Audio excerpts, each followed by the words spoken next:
So we use a wide range of mannequins, from realistic shop-style mannequins to more traditional dress stands. In this instance, we chose a fiberglass mannequin made by a company called H&H Sculptors, and this mannequin is from their stock range. It's not a made-to-measure figure. The reason for this choice was the need for a very small mannequin to fit the tiny bust and waist dimensions, as I mentioned before. So the object is then tried on to the figure, and in consultation with the curator, we assess what changes are required in order to fulfil the criteria already mentioned, to support the object and to assist in its interpretation.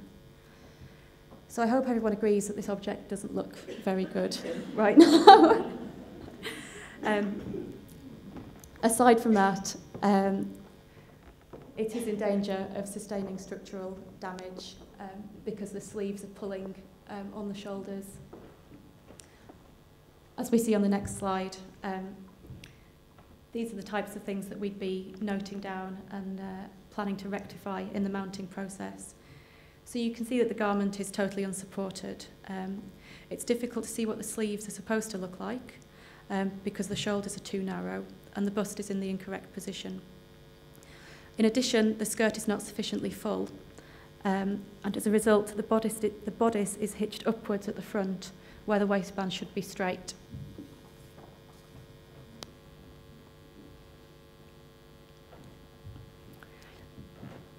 So this is the kind of padding process that the objects go through. Because this mannequin was made of fiberglass, our first job was to cover it in a layer of cotton jersey, which gives us a base layer to stitch into when we apply padding. In this instance, padding was required to provide more shape in the chest, more width to the shoulders, and more shape to the waist in order to level out the waistline. For this padding, we use polyester wadding and in some cases plastazote, which is an inert foam which can be carved into shape. And that's what we use for widening the shoulders on this figure.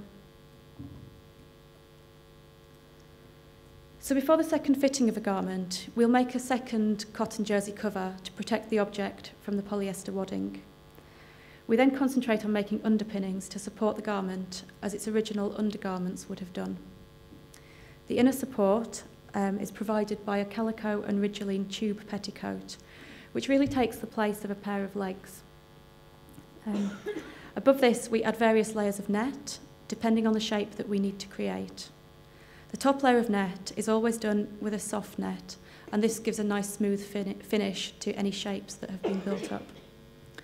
On top of the net, we position a silk petticoat, and this helps the garment to slip smoothly onto its mount, while also creating a barrier between any rough edges on the net petticoats. So a vital part of the mounting process is making padded arms. In this case, the arms were important to help lift the sleeves into the correct position and give them the volume they needed.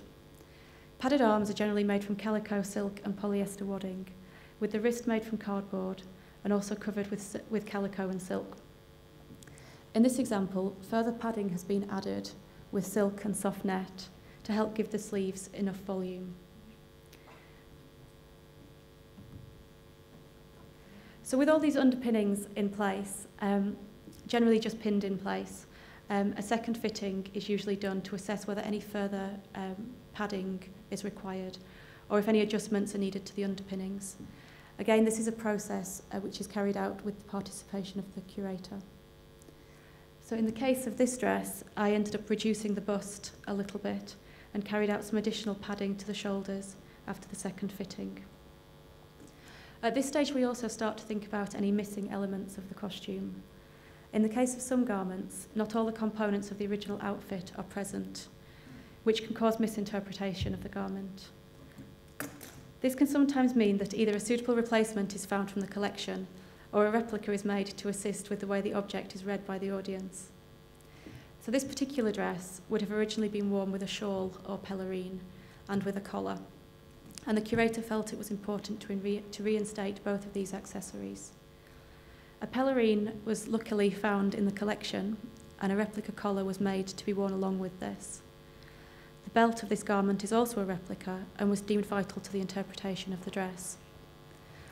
When making replicas, we aim not to fool the audience into thinking that the addition is a real object, but to subtly infill and suggest at what is missing.